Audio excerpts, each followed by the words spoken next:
Hey everyone, my name's Walter, and I'm back here with something I haven't done in a very long time. This video is narrating a story about a neckbeard.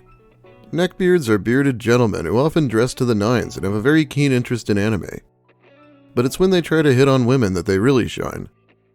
Although today's story is about a trans man, so probably even more awkward. Let's just begin with neckbeard stories from Reddit. This comes to us from Reddit Neckbeard Stories. The reason I never cover these anymore is just a lack of good stories. I know, these subreddits aren't really intended for me to farm stories from. Guy blames his neckbeard dad. Somehow it still worked out for him. Alright, here we go. My first and probably juiciest tale of the neckbeard I met off Grindr. I think. It's kind of a long one, so buckle up. And Vincey, if the story reaches you, beware that it is indeed icky, gross, yuck toward the end. Tim Tam Tom, if this reaches you, you'll definitely need wholesome internet discussions after this one, LMFAO. Yeah, no such luck today. I'm the Wish.com Reddit YouTuber. Also, just like a general trigger warning for gross, semi-disturbing content of sexual and mildly threatening nature, nothing too graphic. If I need to add any triggers, feel free to let me know. Keep in mind this was nearly 5 years ago, back in 2018. I was pretty freshly 18 myself, and ready to fuck things up. Things being my own mental health, as it turns out. That's how I ended up on Grindr.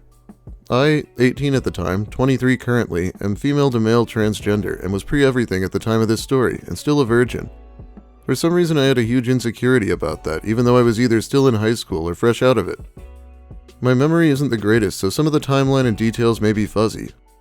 So I was set on meeting people, hooking up, all of that. I matched this guy, we'll call him Dave. Sorry to any Daves out there, LMAO. He's around my age, 18 or 19, and he lives like, really close by. Shockingly close by, exactly 1 mile away.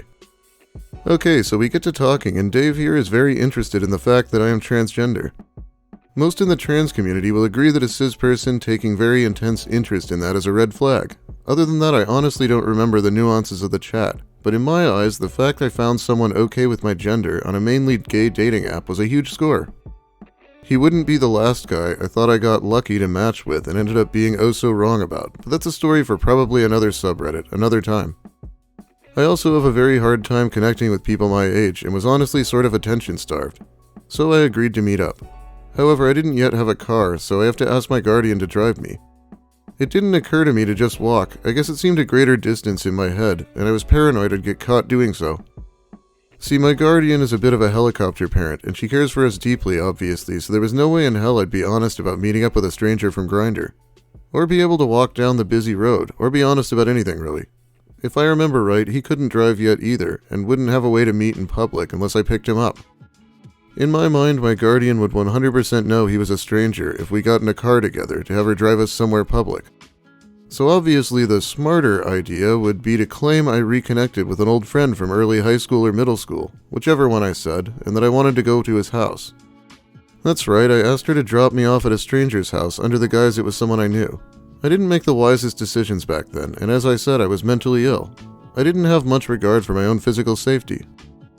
In my mind, the fact the house was right across the street, literally from 2 gas stations, meant I'd be safe, and the worst case I could simply run from the house into the gas station. I also, as stated before, was a virgin and not happy with the fact that I was, so it's likely I also had that motive there as well. I was on Grindr after all. I'm not able to 100% relate to the situation. I'm a lot older, and even when I was 18 I was 6'2" and worked out a lot. I feel like it does get pretty sketchy. The author's a trans man, but he's pre-hormones, I think. Let's hope the neckbeard doesn't try the milady bullshit. They do that sometimes. So now, with the scene set up, let the real story begin. I get dropped off, wave off my guardian, and he lets me inside. Again, some of these details will be fuzzy, but I don't remember much that was significant upon first impressions. The house may have been a tad messy, and I don't really recall the first things we talked about, or did, until he said we should go to his basement. I also don't fully remember his appearance. I likely blocked it out to some degree, and you'll see why later. But I also don't think that the appearance makes the neckbeard, so it's not really relevant. He was a bit short, a bit chubby, but hell, so was I. He also had dark hair and some facial hair, maybe a slight neckbeard. That's about all I got. I actually kinda prefer the ones where they don't hit every space on the bingo board. It sounds like too much to believe when they walk in, morbidly obese, t-shirt and cargo shorts, wearing a fedora and stroking their neckbeard as Cheeto crumbs fall out. and then they start the conversation by talking about harem anime. I do think these people might exist, but I've never met anyone that bad. Anyway, so yes, it wasn't that long in at all when he says we should go to his basement, which he warned me was unfinished. That was fine, and I agreed. As a person now, and especially back then, I've always been a sort of go-with-the-flow type. I just enjoy quality time, so whatever someone else wanted to do, I was usually down for. He also warns me that a lot of his dad's stuff is down there, but that his dad wasn't around because he was in jail. Something about the way he said it I remember felt a bit off, but I didn't pry because it was my first time meeting the dude. I wasn't going to ask his family history. So down we went. It's exactly what you're imagining. A slightly unfinished basement. On the walls were shelves absolutely covered in anime figures, posters, a messy desk and computer. The entire area was messy and stuff was sort of thrown all over the place, and there was a smell to it that I couldn't identify. It didn't, reek. I think it was bearable, or it was so bad I went noseblind. I don't remember. But there definitely wasn't anything to do in the basement. There wasn't really even anywhere to sit. I had no earthly idea what we would be doing down in his dad's Neckbeard basement. I don't remember what we talked about at first, but then he started showing me all of his dad's stuff in decent detail. He pointed out a couple of the anime figures. We spent a long time looking at the sword, katana, collection. I wish I were joking. There is so much about this to cringe about. Hey, check out my dad's stuff. That's already bad enough, but then the stuff is anime figures and katanas? Definitely what I want to show someone I'm trying to hook up with. That's about when my red flag alarm finally kicked in, but my fight or flight reaction has always, unfortunately, been fawn. Which, if you don't know, basically means to fawn over someone or make yourself as appealing and agreeable as possible. Any plans I had to escape to a gas station before coming here left my brain when I was in an actually scary situation. I think I even remember him making jokes about how he could hurt me with said weapons. I wish I could remember the interactions in full, but I do remember being/feeling threatened, which he then laughed off. This wouldn't be the last time my safety was the butt of a joke with Dave either. I'm pretty bad at being honest with myself, as well as reading social cues. Turns out I'm most likely autistic, and I think that when he was laughing about it and ended up changing the subject, I took that as he was just joking and I didn't understand his sense of humor. But anyway, so we moved on from the swords to something somehow even more disturbing. He had this real big amused smile when he said he had something else to show me, and brought me over toward the center of the nest, near the desk and computer. I was just relieved to get away from the weapons, as some of them looked pretty dang sharp. However, what he had to show me was, please brace yourselves, his dad's blow-up doll. One of the classic ones with O-shaped mouths that are probably pretty cheap. He literally picked it up and was laughing about it, though I don't fully remember what he said about it. I think I was probably in a state of shock. Who wouldn't be? At the time, I believed it was all his dad's stuff. Currently, I sort of question that being the case, but I doubt he could afford all of that stuff either. I don't recall him having a job. There is a chance it was his older brothers who lived with him still as well. Regardless, if it was his, it's really weird to lie about it being his dad's, or to even show me all that stuff in the first place. And if it was his dad's or brother's, why? Why on earth would you be picking it up and holding it? It didn't visibly look, used or anything, but according to Dave, it had been used, so just icky, gross, yuck, man.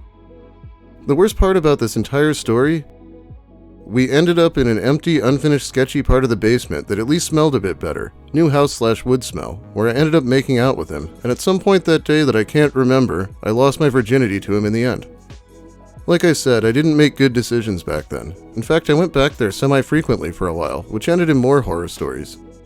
I'd be open to share those as well in the comments, if the story gains any interest, but those stories are sort of just fucked up more than they are neckbeardy, I guess. This is definitely an unfortunate story. I doubt it's even that uncommon, though. Young people do a lot of stupid shit like this. I took a Greyhound across the state to hook up with someone when I was like 21. Everything worked out fine, but it's easy to see how that could have gone badly as well. I can't figure out what this guy was going for, though. I mean, was he proud of this stuff, or vaguely trying to make fun of it? Who knows? It sounds like this guy had a lot more issues than being a neckbeard from what the author says. Think about it. He invites someone he's meeting off Grindr for the first time over, drags them into a creepy basement full of swords and makes vague, violent references. I think most people would find that a little concerning. I might even. Jesus Christ, I'm glad you're out of that situation. Yeah, I eventually shaped up and realized I didn't need to be putting myself in those situations, let alone be so forgiving about them, lol. That wasn't even the worst of my encounters with him, but it's the only one that's classic neckbeard. It kind of got to a breaking point when I jokingly hid in his laundry room to get away from him for a bit, and our encounters came to a close shortly after that. Considering how close by he lives, it's a miracle I didn't run into him again in public all these years, haha. I'm glad the author has at least become a bit more careful with people. That is a theme in these stories. Oh look, someone mentioned me. But I haven't covered neckbeards in so long. What are the chances I'd randomly show up to read this one? Well, not very good, but here I am. Make sure to let me know what you think in the comments if you have something to say. I'm sure I didn't say it all. But that is about all the time I have for you today. Thanks for watching, everyone. If you liked the video, please give it a like. If you have something to say about the story, or my content in general, make sure you let me hear it. I do read my comments when the videos are new. If you're new here, consider subscribing for more of the same, and whatever random crap I also feel like covering. I don't think people like it when I do something different, but I'm going to try to do it more often. I've been playing it too safe. Big thanks also to my awesome patrons. I'll be shouting them out by name in my next video probably, very soon here. But they actually give me money every month over on Patreon so I can keep making content. It really helps out, thank you. Now have a great day, everyone, and try not to get taken down to any neckbeard basements. No good can come of it.